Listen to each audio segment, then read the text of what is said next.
죽음. 나에게로 가는 아주 낯선 여행. 참 많은 죽음을 봅니다. 그 죽음을 볼 때마다 참 많은 것을 느낍니다. 죽음에 대해 막연하게 생각해왔고, 지식이나 간접 경험을 통해나마 알아왔던 죽음이 실제와는 너무도 큰 차이가 있다는 것을 알게 되었습니다. 대부분의 사람들은 죽음을 자기와는 아무 상관없는 타인에 익숙하지 않은 여행쯤으로 여기며 죽음에 대해 진지하게 생각해 본 적도 없고 또 죽음을 전혀 준비하지 않는다는 사실입니다. 모든 생명체는 늘 죽고 다시 태어납니다. 삶의 시작을 맘대로 선택할 수 없었듯이 죽음 또한 언제 어떻게 맞을지 아무도 모릅니다. 지금 이 순간에도 태어나고 이 순간에도 죽어가며 삶과 죽음의 향연은 계속되고 있지만 이 모든 것이 아주 먼 타인의 고향처럼 낯설고 생소하기만 합니다. 죽음. 삶이 늘 같이 있어서 그런가요? 아니면 삶이 너무 지나고 더 가까워서 그럴까요? 죽음은 삶의 반대편이라고 믿어서 그런 걸까요? 삶 속에서 죽음을 느낄 수 없어서 그런 것일까요?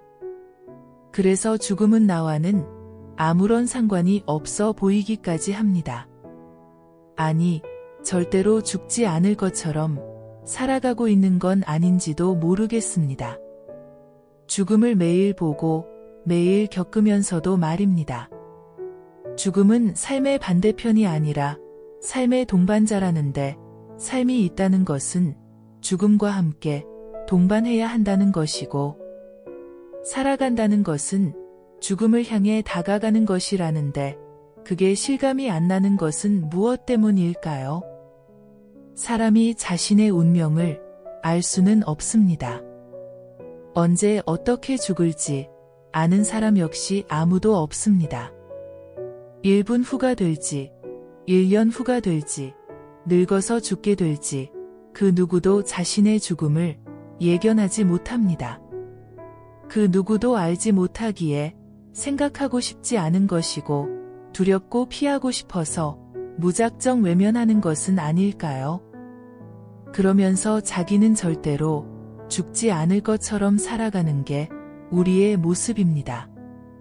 그러다 어느 날 갑자기 죽음의 그림자가 다가오면 두려워하며 당황하고 강하게 거부하며 좌절하는 것을 봅니다.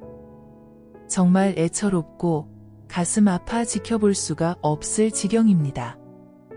죽음 앞에서는 과거라는 시간도 별로 의미가 없고 미래라는 시간도 존재하지 않습니다. 오직 지금이라는 순간만이 현실이고 죽음과 맞서고 있는 이 찰나만이 진실입니다. 막연한 미래를 길어다 놓고 불안에 떨고 지나간 과거에 묶여 괴로워해도 아무 소용이 없습니다.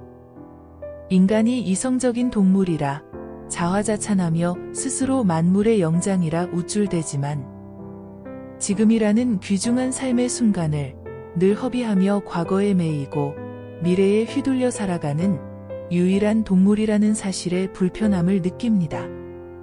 짐승들은 죽음이 찾아오면 며칠이고 몇 날이고 곡기를 끊고 죽음을 준비합니다. 그러면서 자기의 보금자리를 찾아 죽음을 맞이합니다. 그런데 만물의 영장이라고 믿는 인간은 어떤가요? 혹시 요양원에 가 보셨나요? 안 가보셨다면 꼭 가서 보시기 바랍니다. 다른 사람의 도움이 없으면 스스로 살아갈 수 없는 사람들이 눈만 껌벅이며 약에 의존하고 영양제에 의지하며 더 살겠다고 생명줄 붙들고 놓지 않으려 매달려 있는 것을 봅니다. 이걸 보면서 우리는 무엇을 느끼나요? 생명은 소중한 것이라고요. 소중하기 때문에 더 의미 있게 마무리해야 하고 더 아름답게 죽어야 하는 것이 아닌가요? 늘 공허하고 늘 분주하고 늘 부족하게 살아왔을지라도 그 어디에도 안주하지 못하고 어딘지도 모르는 곳으로 치다르며 살아왔을지라도 죽음만큼은 제대로 맞이해야 합니다. 어느 순간 죽음이 찾아오면 정신을 잃고 허둥대며 어둠 속에서 허우적거리다가 마지막 순간을 놓친다면 참 안타까운 일입니다. 신비하고 아름답고 숭고하고 거룩한, 그래서 깨닫기 좋은 단 한 번의 기회마저도 놓치고 말면 정말 억울한 비극입니다. 사랑을 나누고 삶을 정리하고 마지막을 거두는 멋진 작별의 순간마저 잃게 된다면 비통하고 참담한 상황입니다.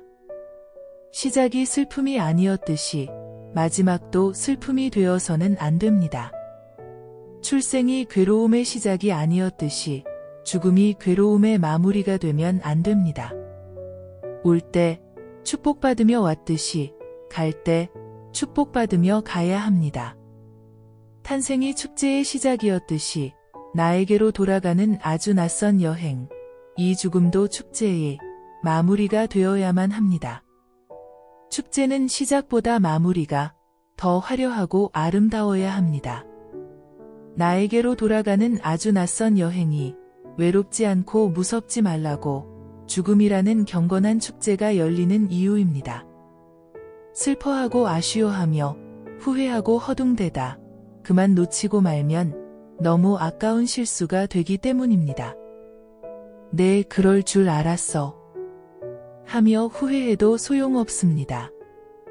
그렇게 죽음을 잃어버리면 다시는 되돌릴 수가 없습니다. 이것이 인간이 저지르는 가장 큰 실수요, 어리석음의 극치입니다. 사업에 실패한 건 아무것도 아닙니다.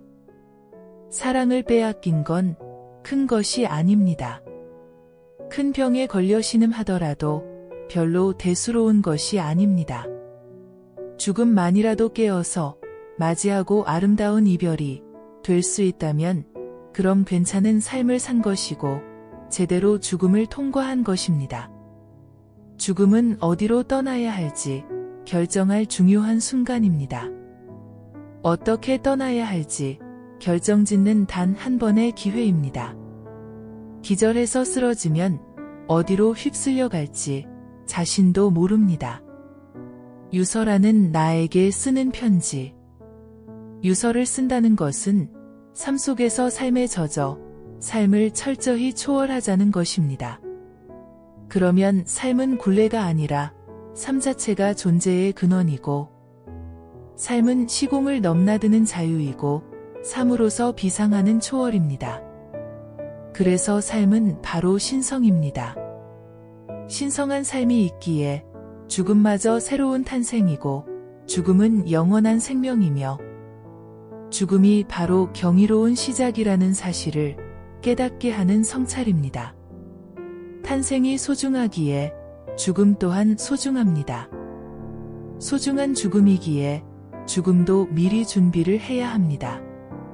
뭘 준비한다는 거고 어떻게 준비를 한다는 겁니까? 죽음을 준비하는 것은 자기 자신에게 유서를 쓰는 것으로 시작하는 것이 좋습니다. 지금 당장 죽음이 닥쳤다는 절박함과 비장함으로 자신에게 편지를 쓰는 것입니다.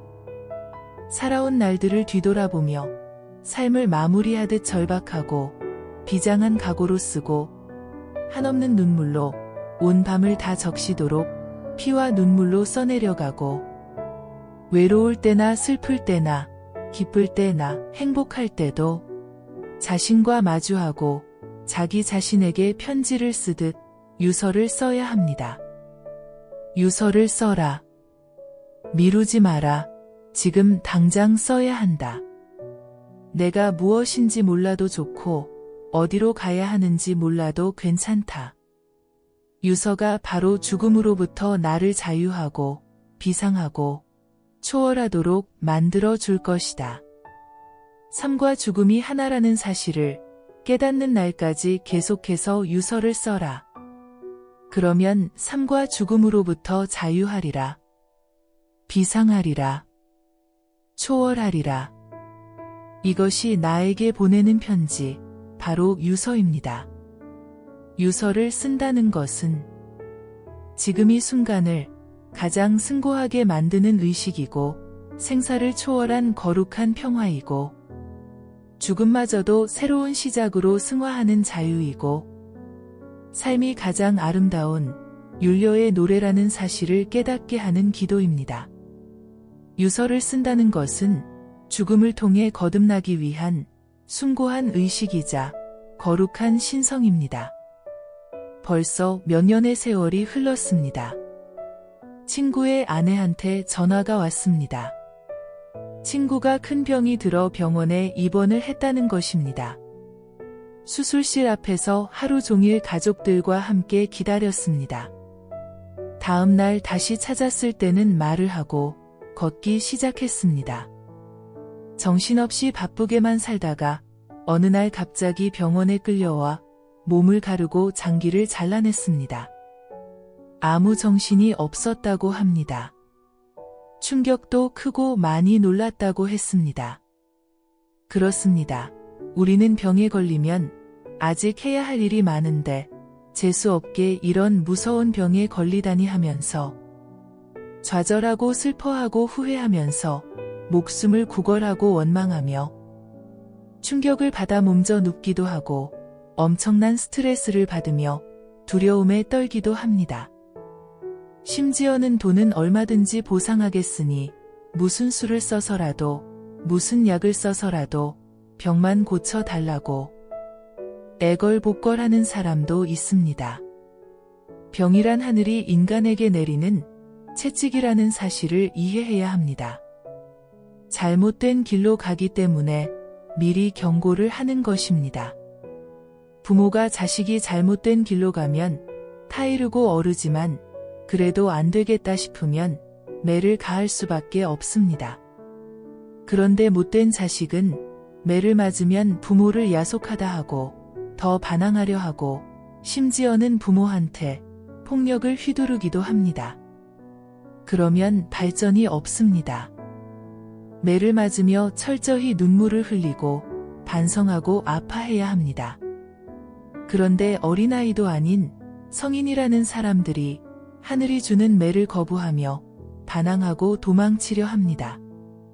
열심히 살아온 것밖에 없는데 왜 이런 시련을 주느냐며 야속하다 합니다.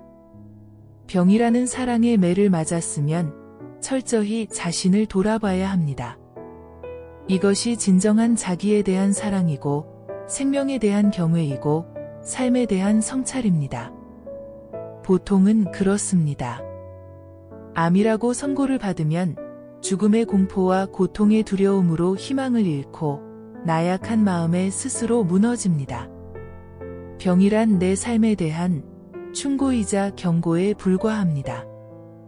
특히 세균성이나 전염성이 아닌 암이나 당뇨, 고혈압, 심장병 같은 질병은 살아온 방식과 습성과 성격에 대한 투영입니다.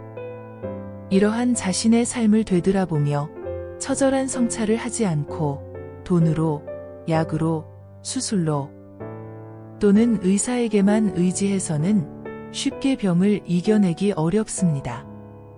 생활을 바꾸지 않고 습관을 고치지 않고 마음을 다스리지 못하면 어떻게 해서 병이 나았다 해도 하나도 득이 될 것이 없습니다. 설사 죽음이라는 거대한 파도가 몰려온다 해도 그것을 두려워할 이유는 없습니다. 모든 생명체는 다 죽는다는 자연의 섭리를 모르는 사람은 없습니다. 그런데도 자신만은 천년만년 살아갈 것처럼 죽음을 거부하는 바보가 많습니다. 혹시라도 죽지 않는 생명체가 있다면 누군가에 의해서 파괴될 수밖에 없습니다. 이 지구에 올 때는 너무 어려서 아무것도 모르고 왔지만 성숙한 의식을 가지고 이 지구를 떠날 때는 깨어서 즐길 수 있어야 하고 마지막 성찰의 기회를 놓치지 않아야 합니다. 죽음의 축제는 이 지구에서는 단 한 번 맞이하는 그래서 놓치기 너무 아까운 깨우침의 기회입니다. 두려움과 공포로 병마와 고통으로 마지막 축제를 망칠 수는 없어야 합니다. 죽음이 찾아오면 철저히 깨어서 즐겨야 하는 것이 죽음에 대한 최소한의 예의입니다. 의식을 잃고 혼미한 상태로 맞이하거나 기절하여 깨어있지 못하거나 두려움에 휩쓸려 떠밀려 가거나 공포로 발버둥 치며 허둥대면 제대로 죽을 수가 없습니다. 멋지게 이 세상에 오지 않았더라도 갈 때는 아름답게 떠나야 합니다. 삶이 신성하듯이 죽음 또한 신성하고 아름다워야 합니다. 죽음이란 삶을 마치고 생명을 돌려주는 신성한 의식이고 새로운 세상을 여는 축제입니다. 죽음, 결국 나에게로 가는 아주 낯선 여행이지만 이 지구의 이별을 고하는 아름다운 축제이자 깨우침을 위한 신성한 의식이고 새로운 세계로 여행을 떠나는 또 다른 탄생이자 산통입니다. 죽음 앞에서 두려워하지 말고 그저 담담히 받아들이며 매일을 소중히 살아가시길 바랍니다. 오늘 영상에서 다룬 주제에 대해 여러분은 어떻게 생각하시나요? 아래 댓글로 여러분의 생각을 공유해 주세요. 그리고 만약 유서를 쓴다면 어떤 이야기를 남기고 싶으신지 함께 나눠보세요.